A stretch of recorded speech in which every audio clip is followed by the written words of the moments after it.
Watching the breakdown between Cody and Janelle, in some respects, is very sad, but in other respects, couldn't happen to a nicer guy. Hi, I'm James, and this is my take on reality. In this episode, I want to talk about Cody, Janelle, their relationship breakdown, how things could possibly be different, and what it actually means, or at least from my perspective. Now, before we get into it, I would ask that if you're getting anything from the content, that you please consider subscribing to the channel. It really helps the channel out. It helps me out. And hey, who doesn't want to help a brother out? So go ahead and hit that HBO special, which stands for Help a Brother Out Special, by clicking the subscribe button and the bell for notifications. Also, if you're already subscribed to the channel, I want to take the time out to thank you. I appreciate your support. If you want to continue to support the channel, an easy way to do it is to go ahead and hit that like button, give me the thumbs up, and let me know that you're still enjoying the content. So thanks a lot.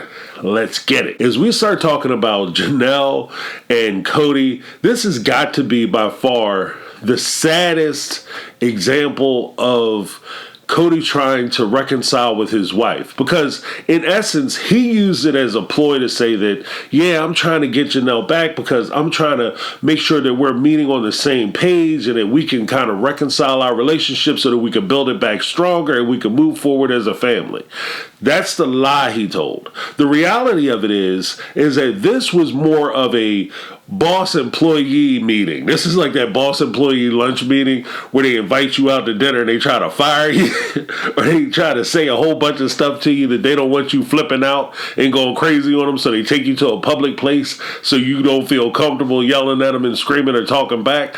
This is kind of what that was. He took her out to the restaurant and trying to soothe the situation. She's talking about how excited she was that they don't go out and spend time with each other and go out to dinner, which kind of puts me in mind that all Cody has been doing for the last few years as far as Janelle is probably just going over to either her trailer or a rental, sitting in the house for a few minutes, tapping on his phone, talking to Robin, telling her, yeah, babe, I'm going to be home soon. This is beat. I'm tired of this. This is crazy. I'll see you in a little bit. Oh, what's going on with the kids? Da-da-da-da-da. And then after he gets finished all that, he just hops in his truck and going home. And that's kind of how the beginning of the fail happened. If you get married to somebody, and this is whether you're a polygamist, a monogamist, a boyfriend, girlfriend, whatever the case may be, if you are in a relationship with somebody, one of two things happen. Either you grow together or you grow apart. If you are not there and constantly involved, and you don't have to necessarily, it really helps though, but you don't have to be there physically 100% of the time. There are a lot of marriages and relationships that aren't polygamous where a spouse may be away. There are people who do like the fishermen, the long haul drivers, the guys who drive the big rigs, they're away from home a lot of times. People who, from 90 Day Fiance, people like Jovi, they go off for a month to 3 months at a time to work on a rig trying to do oil or whatever. Like, those guys aren't home. But that's not saying that their relationship is failing, because they communicate. And that's one of the big factors that Cody and Janelle are kind of missing in their relationship. They don't have the communication levels that they should have. Like, Cody will sit there and he comes into the meeting. He starts soft pedal threatening her about this ain't working out and we need to consider this and maybe it ain't the right thing and da-da-da. This is going down the line of a breakup conversation.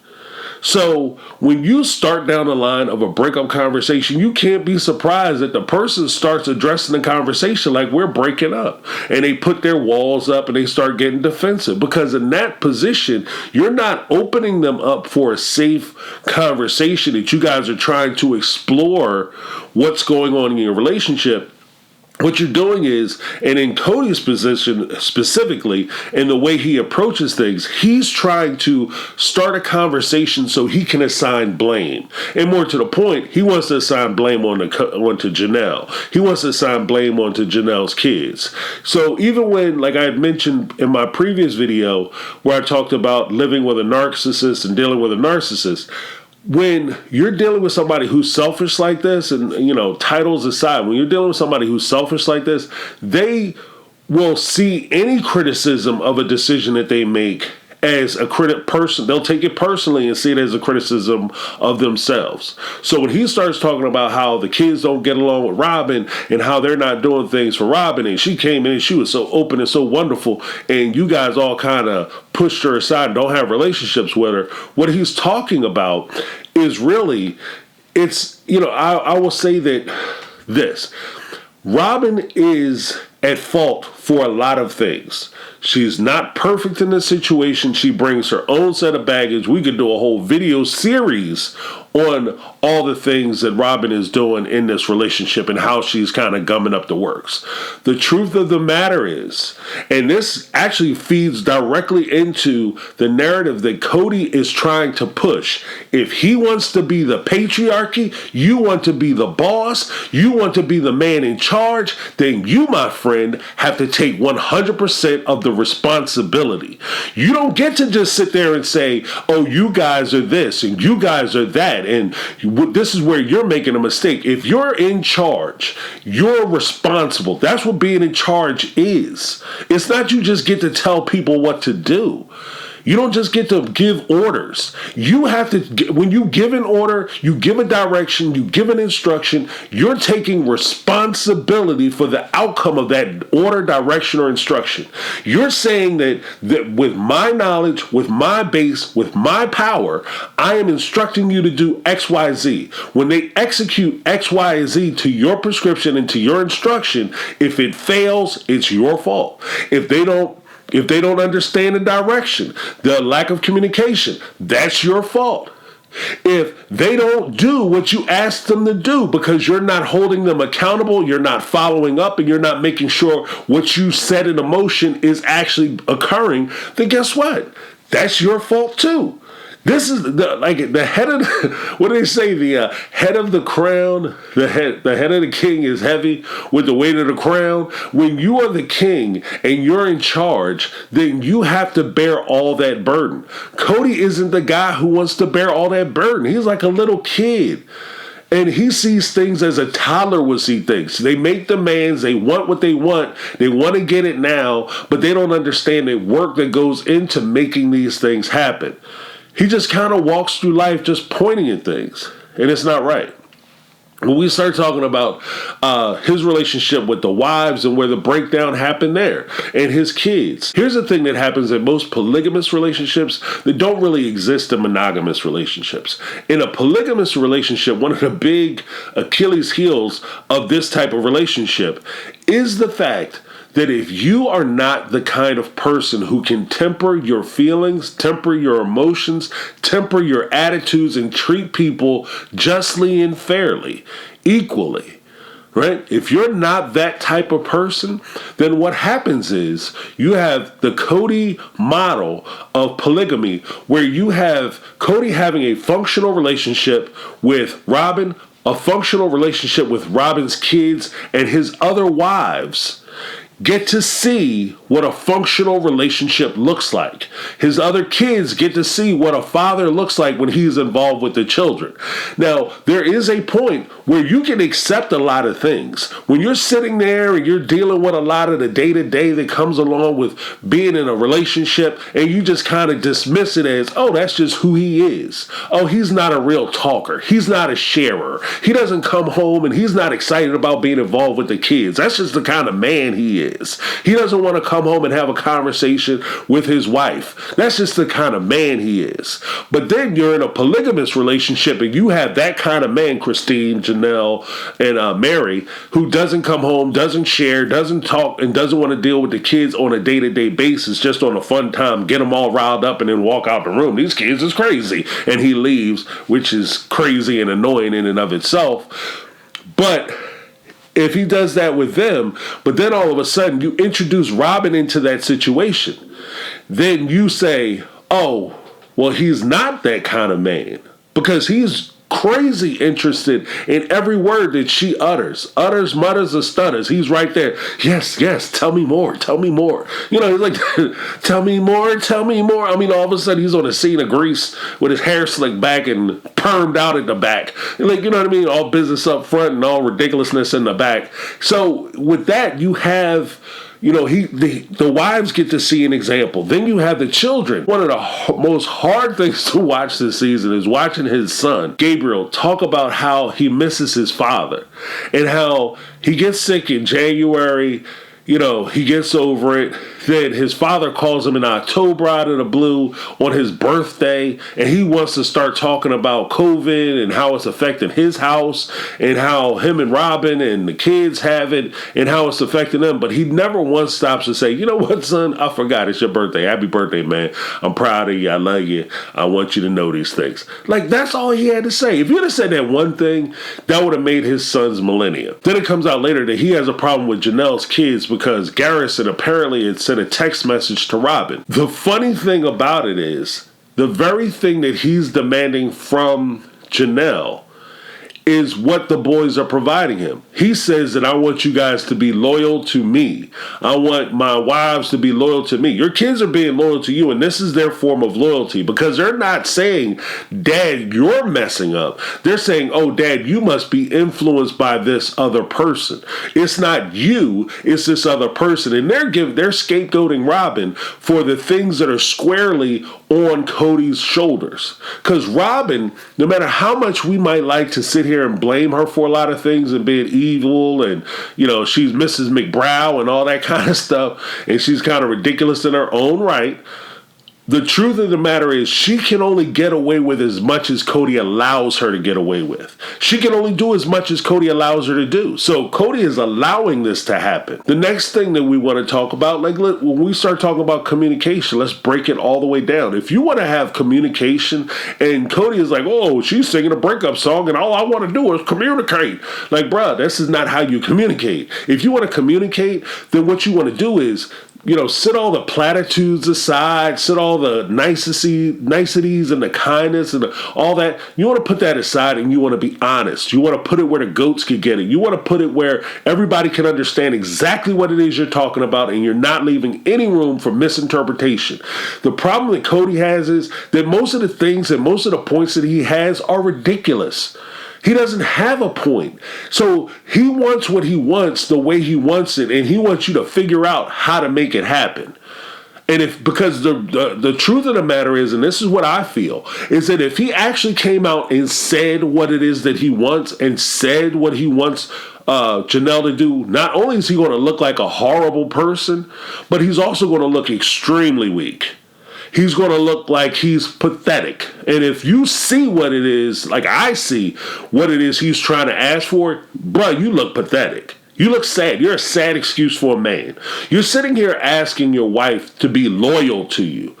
Buy a dictionary. What you're looking for isn't loyalty. That's not what you're using. That's not what you want.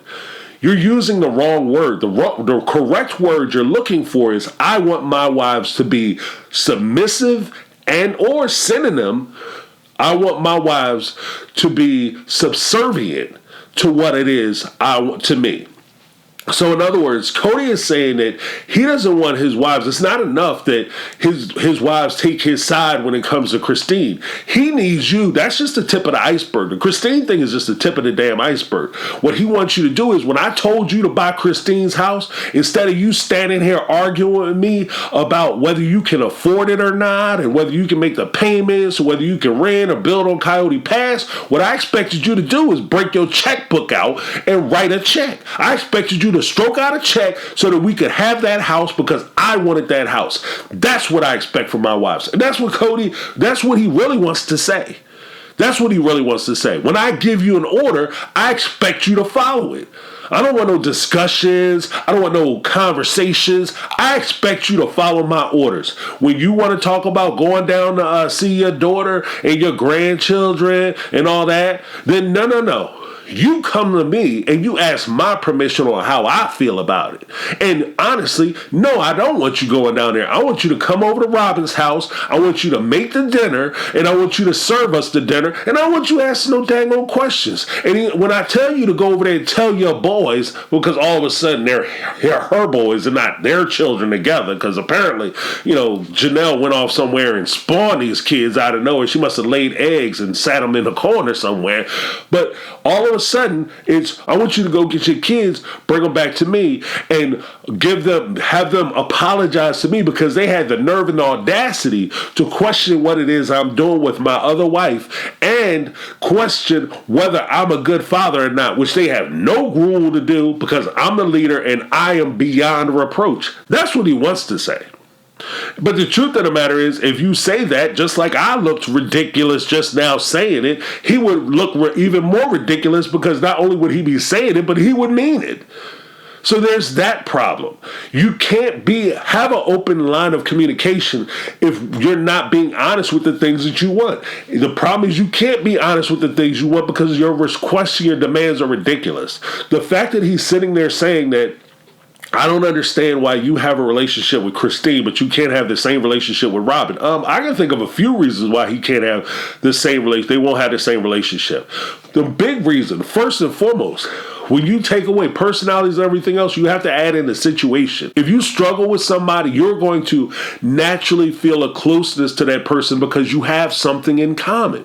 For instance, Mary, Janelle, Christine, they went through things together.